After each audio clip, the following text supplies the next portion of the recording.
According to new satellite images obtained by CNN, three of the world's biggest nuclear powers have recently constructed new facilities and dug new tunnels at their test sites. Senior international correspondent Ivan Watson has more on what this might mean. The world's three most powerful militaries, the US, Russia, and China, have all been expanding their nuclear testing sites in recent years. The evidence revealed in these commercial satellite images obtained exclusively by CNN. These are the Russian, Chinese, and American nuclear testing sites. Novaya Zemlya, a Russian archipelago in the Arctic Ocean. Lop-Nur, a dried-up salt lake in China's Xinjiang region. And the Nevada National Security Site in a desert northwest of Las Vegas. Images from each location show new tunnels, roads, and storage facilities constructed within the last 5 years. Nuclear nonproliferation expert Jeffrey Lewis first collected and analyzed these images. One big factor for both the United States, but also Russia and China, is a desire to make sure the nuclear weapons that they designed and tested in the 1980s and 1990s still work. All three countries, Russia, China, and the United States, have invested a great deal of time, effort, and money in not only modernizing their nuclear arsenals, but also in preparing the types of activities that would be required for a test. While there's no evidence of an imminent test, Russia's Novaya Zemlya site did see a burst of new construction over the last 2 years. On the one-year anniversary of his full-scale invasion of Ukraine, Russian President Vladimir Putin declared Russia's readiness to conduct nuclear tests. Some figures in Washington, we know this for a fact, are already thinking about the possibility of an actual test on their nuclear weapons. If the U.S. conducts tests, we will do so too.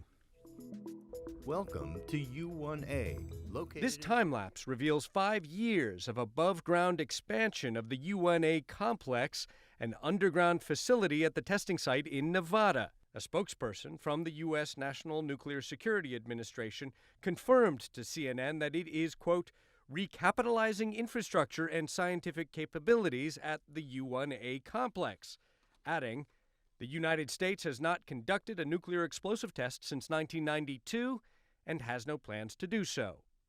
Since the end of above-ground testing, governments have used deep tunnels for their nuclear tests. Satellite images reveal a new fifth tunnel carved out at China's Lop-Nur testing site, along with a growing pile of excavated debris. Washington accuses China of dramatically expanding its nuclear arsenal. We project out to 2035 when we expect that they'll want to have about 1,500 nuclear weapons. In a statement to CNN, China's foreign ministry also denied plans to test, saying, quote, this kind of report only speaks on hearsay evidence and hypes up China's nuclear threat for no reason. Fire. The specter of a new nuclear test would shatter restraint exhibited by the U.S., China, and Russia ever since the 1990s. If you are a farmer in Ohio or a shopkeeper in Shanghai, the threat of nuclear testing isn't the tests themselves. It's the fact that you are essentially agreeing to pay vast sums of money in an arms race that no one can win, but we can all lose. Ivan Watson, CNN, Hong Kong. We have some exclusive new satellite images obtained by CNN that we want to share with you. They show the world's three most powerful militaries, the United States, Russia, and China, have all been expanding their nuclear testing sites in recent years. This buildup comes amid heightened tensions between the three powers and as Russia is nearly 600 days into its invasion of Ukraine, where the Kremlin has repeatedly threatened to use nukes. I'm joined now by retired Major General James Spider Marks. He's a CNN military analyst. General, thanks so much for sharing part of your afternoon with us. Does this news indicate to you that we may be on the precipice of a nuclear test? Well, we could. Look, we haven't seen nuclear tests from any of these nations since the early to mid-90s. But over the course of those intervening 30 years, we've determined, when you look at modern military capabilities, there has been a modernization across the board in terms of all those elements of power within the services. Not so with the nuclear force, and that's been one of the deficiencies.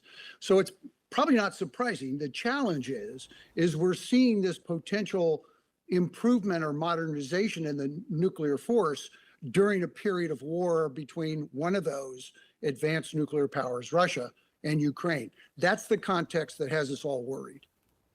General, what would you say might be the diplomatic fallout if one or all of these countries conduct a nuclear test? Well, first of all, I would suggest there would have to be notifications a priori, unlike the North Koreans, which have done 6 tests over the course of maybe 10 to 12 years. They just do them, and you have to kind of figure it out, which we do. We have the technology, we have the intelligence capability to do that. So there should be some a priori notifications, and it should be labeled as such. Look, we're doing nuclear modernization, we're doing these tests. We have no intent to use this capacity, yet at the same time, we need to talk about the limitations. Look, we've had the START talks, we've had the SALT talks, we've reduced the nuclear threshold and the inventory. We need to continue to progress in that area.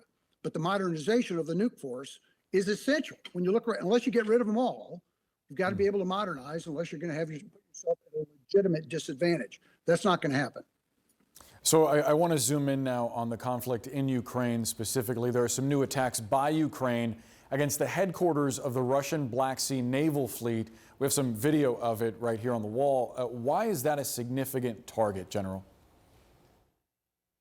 Well, it has to be done. And what we've seen in terms of the Ukrainian use of force is they've been incredibly imaginative. Normally, you look at a tank. The best tank vehicle to go against a tank is another tank. The way to go after a ship is another ship. What we've seen is this very creative use of drone, unattended sensors and unattended capabilities that can go after these. It has to be done to go after the Black Sea Fleet because that has a long-range kinetic capability that can bottle up the Black Sea and can contribute to the isolation of Ukraine. Ukraine is wise to go after the Black Sea Fleet, and they're not doing that. They're not doing that to prevent their abilities to go after the Russian forces on the ground. This is complementary to all of that. These are deep fires that need to be done to reduce the Russian capabilities. Notably, General, our reporting indicates that Ukrainian forces are also likely behind some recent military activity, attacks against Russian-linked forces in Sudan. So I'm wondering, from your perspective, how what's happening in Africa impacts what's happening in Eastern Europe. Well, this is the competition. Look, Africa is not necessarily a new battleground. What Africa enjoys is rare earth minerals, these critical minerals that are the lithium, the cobalt that are necessary for the chip manufacturing and the modernization of all of our capabilities, whether it's economic, whether it's financial, whether it's in different industries, to include military modernization. So this is a battleground where the Russians, autocratic nations like China, like North Korea, like Russia, are making a mad dash to ensure that they have unfiltered access to these capabilities. The United States needs to make sure they're not in a catch-up mode and are competing appropriately. So what this leads to, Russia understands that they have a military that has failed and has fallen apart. They want to make sure that they have access to these capabilities, and then they need to be able to make sure they can get this stuff processed, which means you do it in places like China. That's what we see taking place right now. General James Spider Marks, appreciate the perspective. Thanks so much.